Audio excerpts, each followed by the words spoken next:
ورکعوا مع الراکعین۔ السلام علیکم ویورز، قرآن پاک کی سورہ البقرہ میں ارشاد باری تعالیٰ ہے وَأَقِیمُوا الصَّلَاةَ وَآتُوا الزَّکَاةَ وَارْکَعُوا مَعَ الرَّاکِعِینَ، اور نماز قائم کرو اور زکوٰۃ ادا کرو اور رکوع کرنے والوں کے ساتھ رکوع کرو۔ ویورز، اگر ہم اس آیت پر غور کریں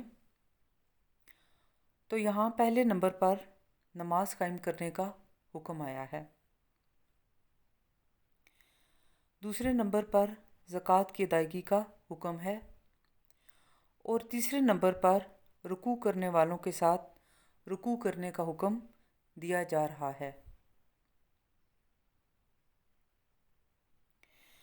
ویورز، یہاں سوال یہ پیدا ہوتا ہے کہ ہم رکوع یعنی جھکنا نماز میں کرتے ہیں تو پھر اس کا الگ سے حکم کیوں دیا جا رہا ہے؟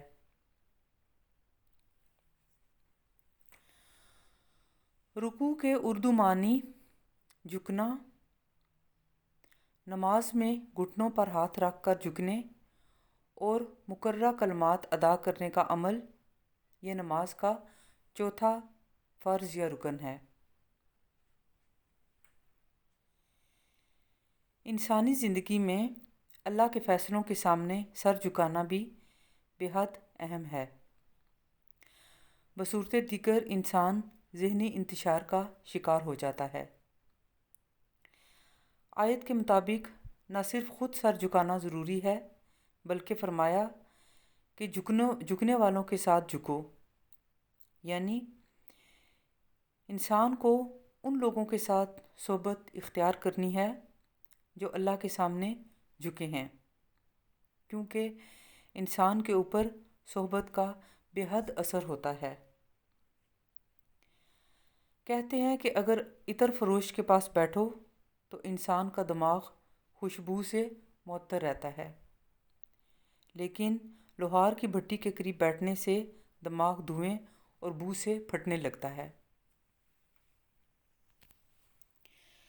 ایک مرتبہ واصف علی واصف صاحب سے کسی نے سوال کیا کہ اللہ تعالیٰ سے ہمیں کیا مانگنا چاہیے جس سے اللہ ناراض بھی نہ ہو؟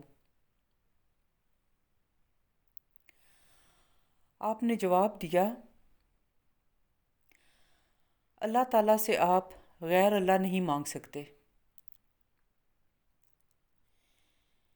تیرے سوا کروں پسند کیا تیری کائنات میں۔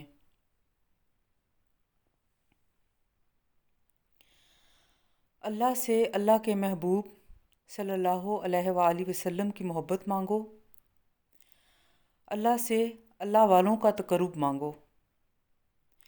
آپ اللہ سے وہ بات مانگ سکتے ہو جو آپ کو اللہ کی راہ پر گامزن کرے،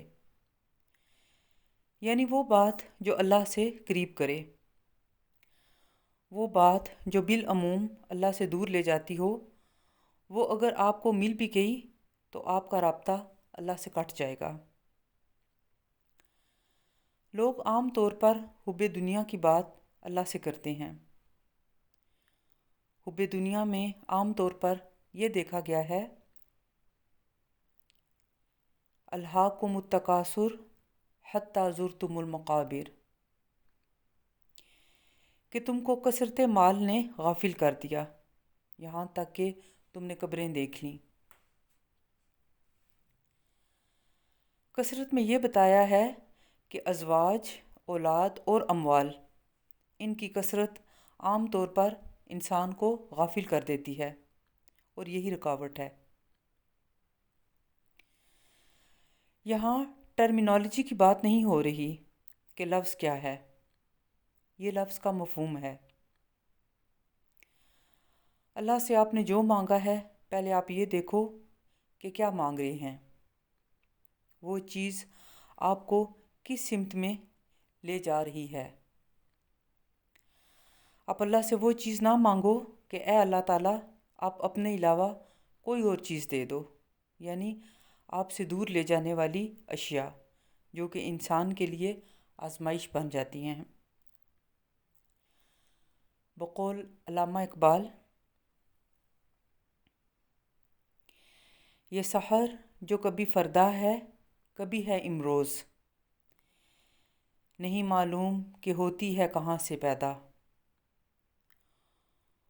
وہ سحر جس سے لرزتا ہے شبستان وجود، ہوتی ہے بندہ مومن کی اذاں سے پیدا۔